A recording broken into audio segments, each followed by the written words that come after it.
Ассалаумағалейкум, ардақтаған қалдарыңыз қалай? Мен сіздерді бүгін не болып жатқандығы туралы көрсетейін. Бәрібір базар жоқ. Время қазір теплый полды күтіп отыр. Сол үшін объем жоқ. Біз қазір осы демалыс күндері сеп, ергіп емес, енді пайдалы нәрсе болсын, бір жағынан физнагрузка болсын деп каркастан кішігірім тауық қора, мал қора істеп жатырмық. 13-те 4 бірінші кезең. Бұл жерде маңызды нәрсе 6 стойка бергі бетте, 6 стойка арғы бетте бетонға құйдық. Жарты метр жердің астында күнөкімен қолдан келгенше қаптадық типа. Мына уақытша қозғалып кетпесін деп қойғанбыз. Алды 3,5 метр биіктігі. Қазір енді 3 метр болды.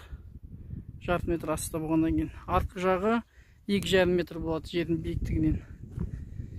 Жарты метр бұның астында. Мен сізге этап-этап көрсетейін дегем.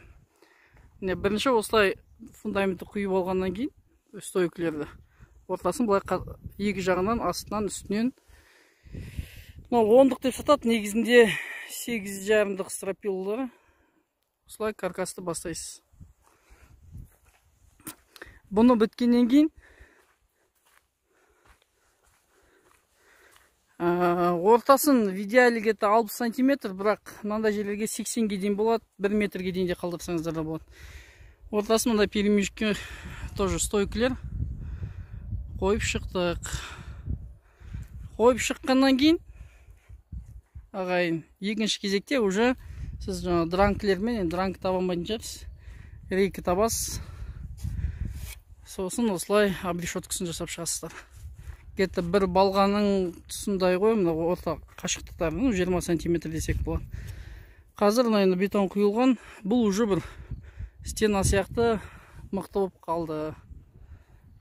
Осылайнан жұмыс где-то бір күндік жұмыс мынау.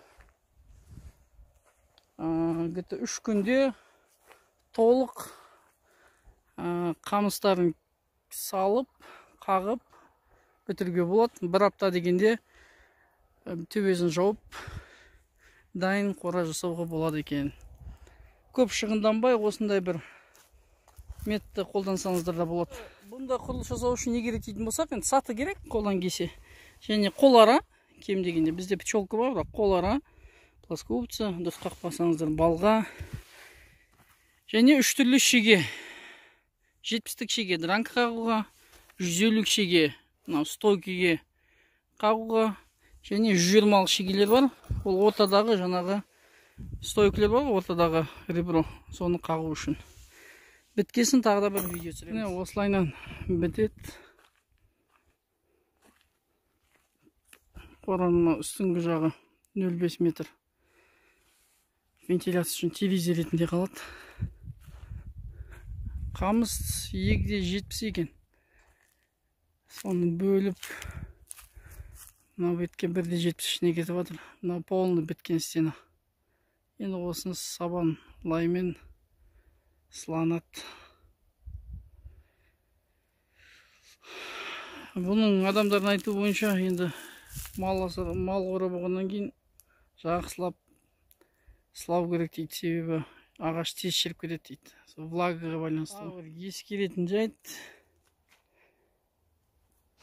негізінде қолдан келсе мынаны бірінші ішкі жағына қағу керек екен. Біз сыртқы жағынан қақтық қой, енді ішкі жағынан қойған кезде мына жаққа қазір сабанды қамысты қойған кезде қағу біраз қиын болады мынау бұрыш. Ал сыртынан болатын болса, мысалы ішкі жағын қағыпса, сыртынан уже жеңіл, бір-біріне тимейді. Қазір мына екі ағаш кеп тіреледі мына жерде. Сол үшін қағу біраз проблем болады. Енді бүгін базарлар істемейді, сол үшін бір жексенбілік бір денсаулыққа пайдалы болсын деп осындай жұмыстар атқардық. Негізі оңай екен.